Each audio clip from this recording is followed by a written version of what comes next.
ওকে, আসসালামু আলাইকুম। আজকে হচ্ছে ইনভার্সন। ইনভার্সন নিয়ে কথাবার্তা বলবো। ইনভার্সনের খুঁটিনাটি এবং কিছু প্রশ্ন সমাধান করেছি ব্যাখ্যাসহ। এটা হচ্ছে লেকচার নাম্বার 1 এবং এই লেকচার নাম্বার 1 দেখলে আপনারা বুঝতে পারবেন যে আসলে দ্বিতীয় নাম্বার লেকচার লাগবে কি না। এটা ডিপেন্ড করবে পুরাটাই আপনাদের উপর। তাহলে চলেন লেকচার শুরু করছি। প্রথমে একটা কোয়েশ্চন দিয়ে আমি শুরু করছি, কারণ আপনারা দেখবেন এরকম কোয়েশ্চন পরীক্ষাতে আসে। সো বলছে যে চুজ দ্য কারেক্ট সেন্টেন্স। এখন চুজ দ্য কারেক্ট সেন্টেন্স, এই এত বড় সেন্টেন্সের কোন জায়গায় ভুল আপনি আসলে ধরতেই পারতেছেন না। তাহলে বুঝবেন কেমনে যে আসলে কোন জায়গায় ভুল? তো এই রকম এটা কিন্তু স্ট্রাকচারের সমস্যা, বুঝছেন? স্ট্রাকচারের সমস্যা, স্ট্রাকচারাল প্রবলেম। এখন আমরা যদি ছোটো সেন্টেন্সের ছোটো স্ট্রাকচার, যেমন অ্যাসার্টিভ ইন্টারোগেটিভ বা কমপ্লেক্স কম্পাউন্ড বা ডিগ্রির কিছু সেন্টেন্স স্ট্রাকচার আছে, এগুলো যদি আমরা দিতাম তাহলে কিন্তু আপনারা ধরতে পারতেন। কিন্তু এইটা হয়তো আপনার কাছে আনকমন লাগতেছে। যেহেতু আপনার কাছে আনকমন এটাই, সেই জন্য আপনি এই ভিডিওটি দেখতেছেন, তাই না? সো আমি ধরেই নিচ্ছি যে আপনার কাছে এই কোয়েশ্চন, এরকম কোয়েশ্চন আনকমন। সো এটা হচ্ছে আসলে কি, ইনভার্সনের কারণে এরকম হয়েছে। ঠিক আছে? সো ইনভার্সনের ক্লাসটি আজকে আমরা যদি শেষ করতে পারি শেষ পর্যন্ত, তাহলে কিন্তু ক্লিয়ার হয়ে যাব। তাহলে শেষ পর্যন্ত দেখুন, এখানে আনসার হবে এইটা। ঠিক আছে? আর এইটার স্ট্রাকচার হবে এইটা। সো দিয়ে যদি শুরু হয় তাহলে কিন্তু স্ট্রাকচার হবে অ্যাডজেক্টিভ অথবা অ্যাডভার্ব হবে, তারপর অক্সিলারি ভার্ব হবে। এখানে খেয়াল করেন, সো তারপর একটা অ্যাডজেক্টিভ হয়েছে, তারপরে কিন্তু অক্সিলারি ভার্ব নাই, এটা কিন্তু বিকেম, এটা কিন্তু মেইন ভার্ব চলে আসছে। তাহলে অক্সিলারি হবে, যেহেতু মেইন ভার্ব চলে আসছে সেই জন্য এটা ভুল। ওকে, কেন ভুল, কেন মেইন ভার্ব না আইসা অক্সিলারি আসতে হবে, এটা আমরা আজকে দেখব, তাই না? সো টেনশনের কোনো কারণ নাই। তারপর খেয়াল করেন 2 নাম্বার, এটা কিন্তু এই স্ট্রাকচারে বসবে, বুঝছেন? দেখেন এই স্ট্রাকচার কিন্তু এটা পড়ছেও, দ্যাটস ওয়াই এইটাই আজকের কারেক্ট আনসার। বাকিগুলো বলছি না, আপনারা ক্লাস শেষে আপনারা নিজেরাই বুঝে যাবেন। তারপরে আপনারা ছোটোবেলায় এরকম পড়ে আসছেন যে no sooner had dot dot dot than scarcely had dot dot dot when. এখন এরকম স্ট্রাকচার আপনারা পড়ে আসছেন। এখন এগুলো কি আসলে স্ট্রাকচার মুখস্থ যে করছেন, নাকি এগুলার কোনো নিয়ম আছে? হ্যাঁ, নিয়ম আছে। কিসের নিয়ম? ইনভার্সনের নিয়ম। চলেন আজকে আমরা এগুলোই দেখব। সো ইনভার্সন মানে জোর প্রদানের জন্য, কথাবার্তার মধ্যে যখন আমরা জোর দিতে চাই, হ্যাঁ এটা আমি করি বা আমিও করি, মানে এরকম আর কি। যদি জোর দিতে চান তাহলে কিন্তু ভার্ব, ভার্ব মানে অক্সিলারি ভার্ব, এটা চলে আসে সাবজেক্টের পূর্বে।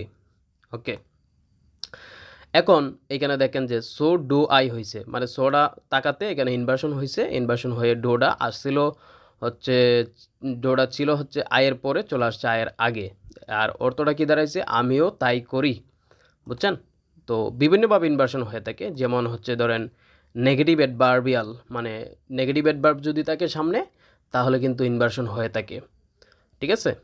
তারপরে যদি আমাদের কি থাকে, প্লেস ডিরেকশন ফ্রেজ থাকে, তাহলে কিন্তু আমাদের ইনভার্সন হয়ে থাকে। তারপরে ইফলেস কন্ডিশনাল, মানে যেটা হেড দিয়ে শুরু হয়, ঠিক আছে, এইটাও কিন্তু ইনভার্সন হয়ে থাকে। তারপর সো, নেইদার, নর, এই শব্দগুলো সামনে থাকলে ইনভার্সন হয়ে থাকে। তারপর such, no, sooner, not only, little, এইগুলোও কিন্তু ইনভার্সন করে থাকে। তারপর অনলি প্লাস ফ্রেজ, মানে অনলির সাথে আর একটা শব্দ থাকবে, মিললে দুইটাই হবে একটা ফ্রেজ। এইরকম যদি প্রথমে থাকে তাহলে ইনভার্সন হয়। তারপর কম্পারেটিভ ফ্রেজেস, কম্পারেটিভের কিছু ফ্রেজ আছে, এগুলো থাকলে আমরা ইনভার্সন করে থাকি। সো এইসব ক্ষেত্রেই মূলত ইনভার্সন হয়ে থাকে আর কি। সো ইনভার্সন কোন কোন ক্ষেত্রে হয়, এই সমস্যাটা আপনার দূর হয়েছে। এখন একটা কোয়েশ্চনের আনসার দেন। বলছে যে never dash I seen such a beautiful sunset. এখন খেয়াল করেন যে এইখানে কি হবে। ওকে, সো আমরা খেয়াল করি এই নেভারটা কিন্তু একটা negative adverb. So negative adverb হওয়ার কারণে আমাদের অক্সিলারি ভার্বটা চলে আসছে সামনে, সামনে এই জায়গাতে আসবে। এখন এখানে যে কোনো একটা অক্সিলারি ভার্ব হইতে পারে, কোনটা হবে সঠিক আনসার? ডো হবে না ডো হবে না, কারণ এখানে সিন আছে। দেখেন সিন একমাত্র past participle form, past participle form আমরা বসে একমাত্র পারফেক্ট টেন্সে, হয় সেটা প্রেজেন্ট পারফেক্ট, না হয় সেটা পাস্ট পারফেক্ট। তো পাস্ট পারফেক্ট এখানে হ্যাড কোনো কিছু নাই, তার মানে পাস্ট পারফেক্ট না, এটা প্রেজেন্ট পারফেক্টই হবে। তাহলে হ্যাজ অথবা হ্যাভ হবে। আয়ের সাথে কি বসে? হ্যাভ বসে। তাহলে হ্যাভটা ছিল এইখানে, চলে আসছে এইখানে।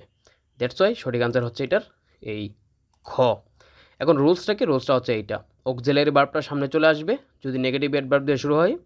এই যে negative adverb plus auxiliary plus subject plus main verb, বুঝছেন? কিন্তু এখানে আরেকটা কথা বলে রাখি আমি, যদি দুইটা ক্লোজ থাকে, যখন ফ্রেজ দিয়ে, মানে অনলি ফ্রেজের একটা নিয়ম দেখছেন না একটু আগে, এই যে এই যে এটা অনলি ফ্রেজ, এরকম ফ্রেজ দেওয়া যদি শুরু হয় তাহলে কিন্তু আমাদের কি হবে, এই যে কি বলে, তাহলে কিন্তু আমাদের দুইটা ক্লজ থাকবে।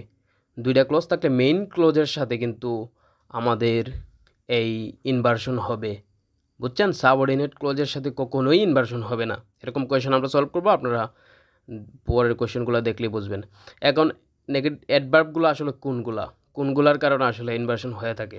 দেখেন এই শব্দগুলো দিয়ে যদি শুরু হয়, আরও অনেক শব্দ আছে, সো বিশেষ করে এই শব্দগুলো দিয়ে যদি সেন্টেন্স শুরু হয় তাহলে কিন্তু আমরা ইনভার্সন করে থাকি।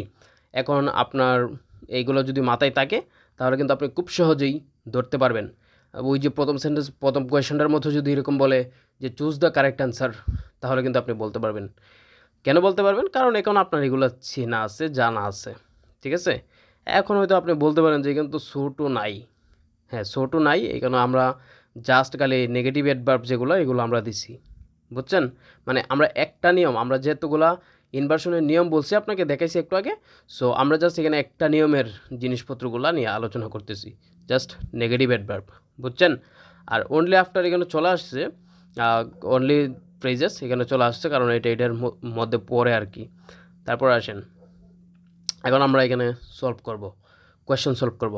এই যে অন নো অ্যাকাউন্ট, একটু আগে দেখলেন যে অন নো অ্যাকাউন্ট, এটা হচ্ছে একটা নেগেটিভ অ্যাডভার্ব, সো এইটা থাকলে আমাদের ইনভার্সন হবে। তাহলে দেখেন এটা কোনটা সঠিক? On no account you should, এইখানে কি হয় নাই, এখানে কোনো ইনভার্সন হয় নাই, কারণ অক্সিলারির সামনে আসে নাই, এখানে আসছে। On no account should you open the door to strangers, তাহলে এখানে চলে আসছে। আর এইটা কি হয়েছে? এটা তো সামনে কোনো নেগেটিভ অ্যাডভার্বই নাই, তাহলে ইনভার্সন হইবে কেমনে? এইটা আছে কিন্তু চলে আসছে মেইন ভার্ব সামনে, মেইন ভার্ব আসলে হবে না, অক্সিলারি আসতে হবে। এই যে তাহলে সঠিক আনসার হচ্ছে এইটা। তারপর আসেন, নিচের কোনটি সঠিক ইংরেজি বাক্য? অনলি ইফ মানে এই দুইটা মিলে একটা ফ্রেজ, এই জন্য আমরা বলছিলাম যে একটা নিয়ম দেখাইছিলাম অনলি ফ্রেজেস, বুঝছেন? সো এরকম হইলে ইনভার্সন হবে, কিন্তু ফ্রেজ থাকাতে আমাদের হয়ে গেছে হচ্ছে দুইটা ক্লজ হবে, আর আমরা বলছিলাম যে দুইটা ক্লজ হলে মেইন ক্লজের সাথে কিন্তু ইনভার্সন হবে। তাহলে এই ফ্রেজটা যে ক্লজের সাথে যুক্ত থাকবে এটা কিন্তু সাবঅর্ডিনেট ক্লজ, ঠিক আছে? ক্লজের ক্লাসটা যদি আপনারা না করে থাকেন তাহলে কিন্তু একটু বুঝতে সমস্যা হইতে পারে। ক্লজের ক্লাসটা দেখে নিলে আপনাদের আরও ক্লিয়ার হবে।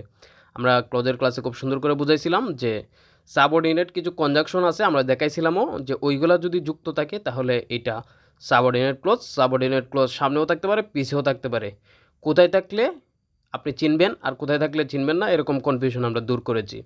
তাহলে এখানে খেয়াল করেন, এইখানে দুইটা ক্লজ আছে এবং মেইন ক্লজের সাথে এখানে কিন্তু মেইন ক্লজের সাথে হয়নি, ইনভার্সন হয়নি। এইখানে মেইন ক্লজ কোনো পরিবর্তনই হয়নি এখানে, হ্যাঁ এটার কোনো পরিবর্তনই হয়নি, এটা বাদ। অনলি ইফ ডাজ, এই যে ডাজ এইখানে কিন্তু ইনভার্সন করা হয়েছে, এটা সাবঅর্ডিনেট ক্লজ, সো এটা বাদ। তারপরে এইটা only if he studies hard will he, এই যে এই ক্লজটা কিন্তু মেইন ক্লজ এবং এই মেইন ক্লজের এই যে উইলটা সামনে নিয়ে আসছে আর সাবজেক্ট পরে বসেছে। আমরা এইতে একটু আগে আপনাকে একটা স্ট্রাকচার দেখাইছি না, যে অক্সিলারি সামনে বসে তারপর সাবজেক্ট, তো দেখেন তারপর মেইন ভার্ব, এটা হচ্ছে মেইন ভার্ব। তা উইল হি, এই যে উইলটা সামনে আসছে এটা হচ্ছে আমাদের কি ইনভার্সন। তারপর এটা তো আর বলতেই হয় না যে এটার মধ্যে কিন্তু ইনভার্সন হওয়ার কোনো লক্ষণই নাই, সামনে কিছুই বসে নাই, এটা মধ্যে বসছে, তো মধ্যে বসলে তো আমাদের ইনভার্সন হবে না ভাই, বুঝছেন? তো এইটা গেল। তারপর আসেন,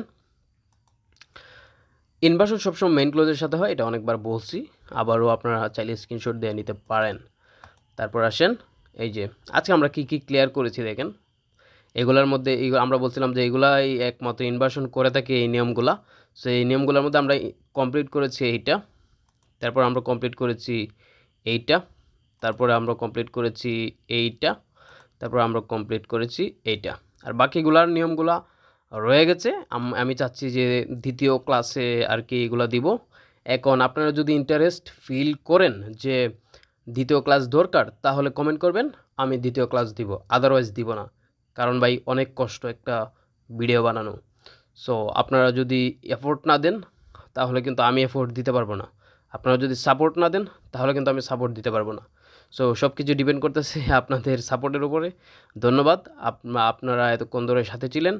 সেই জন্য আমি অনেক খুশি। আলহামদুলিল্লাহ। ভালো থাকবেন, সুস্থ থাকবেন।